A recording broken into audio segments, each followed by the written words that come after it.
All right, today we're going to pull back the curtain on a powerful and honestly mostly invisible force that is shaping your financial life every single day. We're talking about compound interest. And trust me, understanding this is absolutely non-negotiable.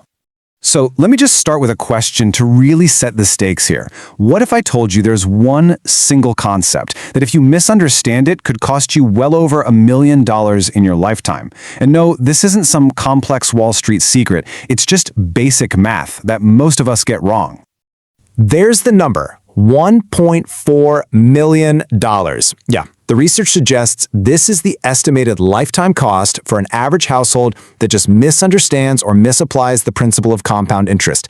It's really the gap between the people who make this force work for them and those who let it work against them. So how on earth can a simple math principle be so destructive? Well, you've got to think of compound interest as a double-edged sword. First, let's look at the really sharp edge, the one that cuts against you, the debt and decay engine. Just look at this. The difference is staggering, right? On one side, you have your debt, like the average credit card, and it's compounding against you at over 24%. But on the other side, your typical savings account, it's barely moving, growing at less than 0.5%. This giant gap is exactly where wealth just gets systematically drained away from people. And here's how the trap works. Credit card companies, they often compound your interest daily. That means every single day your debt gets a tiny bit bigger, and then the interest for the next day is calculated on that new, slightly larger balance. It's a brutal cycle that makes those minimum payments feel almost totally pointless.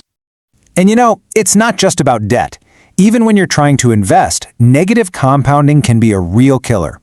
You might see a 1% management fee and think, oh, it's just 1%, what's the big deal? Well, here's the deal. Because of compounding, over 30 years, that tiny fee can eat up nearly a quarter of your potential wealth. It just compounds against you year after year after year. And then we've got the silent killer, inflation. The easiest way to think about it is like a guaranteed negative interest rate on any cash you're holding. It compounds just like interest does, but instead of making your money grow, it just relentlessly shrinks what your money can actually buy. Okay, enough of the doom and gloom. Seriously, let's flip this whole thing on its head, because compound interest can also be the single most powerful tool you have for building wealth. This is one of my favorite examples, the story of early Emma and late Larry. So Emma invests $5,000 a year, but only for 10 years. Then she stops completely. Larry starts right where she left off and invests the same amount for 30 years straight. Now get this. Even though Larry invested 3 times more money, Emma ends up with over $200,000 more. The reason? Her money just had 10 extra years to sit there and compound. So the crucial takeaway here, and this is a total game changer, is that the amount of time you are invested is way more important than the amount of money you invest. The magic isn't in having a ton of cash to start with. The magic is in giving your money a ton of time. And all this leads to the ultimate goal, what some people call the compounding singularity. It's that amazing tipping point where the growth from your investments in a single year becomes more than the new money you're adding. Your portfolio basically becomes this self-sustaining growth machine. It's incredible. So, if this is all so simple and so powerful, why do so many of us get it wrong? Well, the problem isn't the math. It's actually in our own heads. We all have this fundamental blind spot when it comes to this kind of growth. See, our brains evolved to get linear thinking. You know, walk for an hour, you get a mile away. Walk for 2 hours, you get 2 miles away. It's a straight line. But compounding doesn't add, it multiplies. And this mismatch between our straight line intuition and the exponential reality of compounding is what's known as exponential growth bias.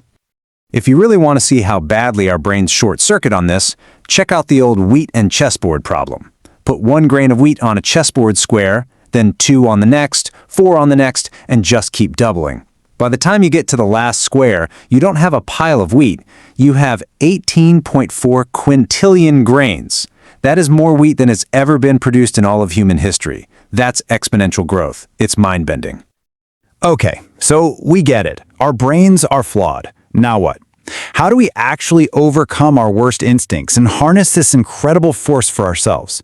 Well, we need a simple, actionable playbook. First things first, you have to know what you're up against. These are the big enemies of compounding. They're the friction that slows everything down.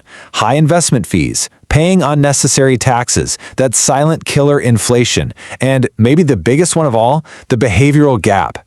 That's just the wealth we lose from our own emotional decisions, like panic selling when the market dips or chasing some hot new thing. So, the actual playbook, it's beautiful in its simplicity. 1. Automate your investments. Make consistency the default setting so you don't have to think about it. 2. Be relentless about minimizing fees and taxes. 3. Maximize your time in the market by starting as early as you possibly can. And 4, and this is crucial, stay the course, even when the market gets scary and your brain is telling you to run. And if you're sitting there thinking, yeah, but that's for people with big salaries, you have got to hear the story of Ronald Reed. He was a janitor and a gas station attendant, and through decades of just simple, consistent investing, buying good stocks and reinvesting the dividends, he quietly built an $8 million fortune. His secret weapon wasn't a huge income. It was time and discipline. That's it. It really all comes down to this one idea, often credited to the investing legend Charlie Munger. The big money is not in the buying and selling, but in the waiting. Wealth isn't built by frantic activity. It's built by patiently allowing this incredible mathematical force to do its heavy lifting over decades. So, we end with this. You now see both sides of this force, its power to destroy your wealth and its power to build it beyond your wildest dreams. The only real question left is, what is the first small step you are going to take today to make sure this incredible force is working for you and not against you?